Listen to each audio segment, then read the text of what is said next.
দেশ নায়ক জনাব তারেক রহমানের যোগ্য নেতৃত্বের কারণেই, তার সাহসী ভূমিকার কারণেই আমরা এই দেশ থেকে স্বৈরাচার শেখ হাসিনার পতন ঘটাতে সক্ষম হয়েছি। শেখ হাসিনা বিদেশে বসে ষড়যন্ত্র করছেন, আবার আপনার কিছু দোসররাই দেশে বসে ষড়যন্ত্র করছেন।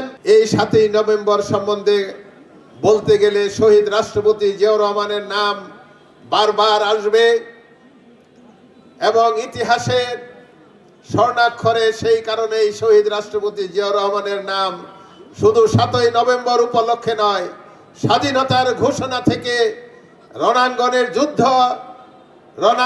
যুদ্ধ থেকে শুরু করে এই দেশের প্রতিটা স্তরে শহীদ রাষ্ট্রপতি জিয়াউর রহমানের নাম লিপিবদ্ধ হয়ে আছে। আমরা আজকে তার হাতে গড়া এই দল, বাংলাদেশের সর্ববৃহৎ রাজনৈতিক দল, বাংলাদেশের মানুষের সবচেয়ে জনপ্রিয় দল, এই দলের পরবর্তীতে নেতৃত্ব দিয়েছেন আমাদের প্রাণপ্রিয় নেত্রী, গণতন্ত্রের মা, যিনি আপসহীন নেত্রী হিসাবে সারা বিশ্বের দরবারে খ্যাতি পেয়েছিলেন।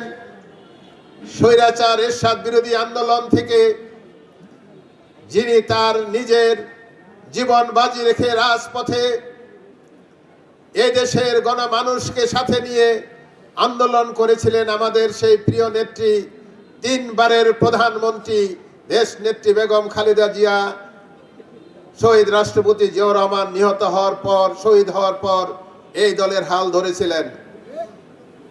সেই নেত্রীর আপসহীন নেতৃত্বের কারণেই বাংলাদেশে বিএনপি আজকে এত জনপ্রিয় দল। বাংলাদেশের কোটি কোটি মানুষের হৃদয়ে আজকে বিএনপি প্রতিষ্ঠা লাভ করেছে।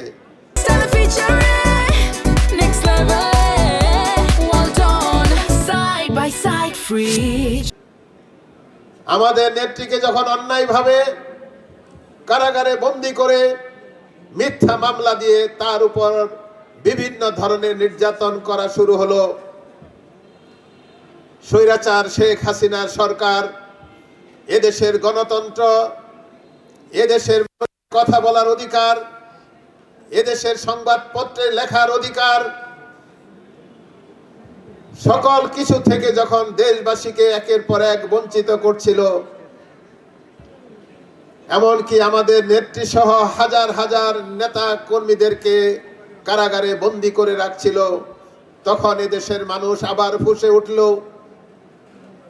এই দেশের নেতৃত্বে আবার হাল ধরলেন আমাদের প্রিয় নেতা, বাংলাদেশের 18 কোটি মানুষের হৃদয়ের স্পন্দন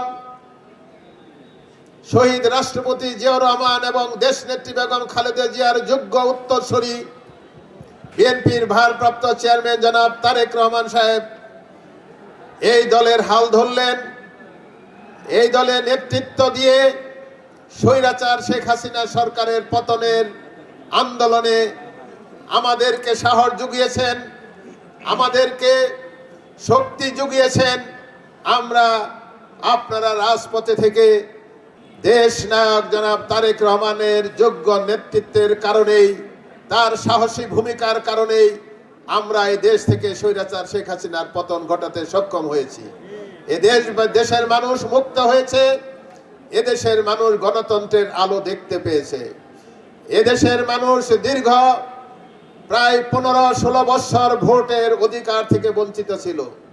সেই ভোটের অধিকার এবং গণতন্ত্রের অধিকার আদায়ের লক্ষ্যে যখন বাংলাদেশ জাতীয়তাবাদী দল 15-16 বছর লক্ষ লক্ষ নেতা কর্মীরা কারাগারে বন্দী ছিল, লক্ষ লক্ষ নেতা কর্মীদের বিরুদ্ধে মিথ্যা মামলা দেওয়া হচ্ছিল, তারপরেও বিএনপির বাংলাদেশ জাতীয়তাবাদী দলের সৈনিকরা কখনো মাথা নত করে নাই।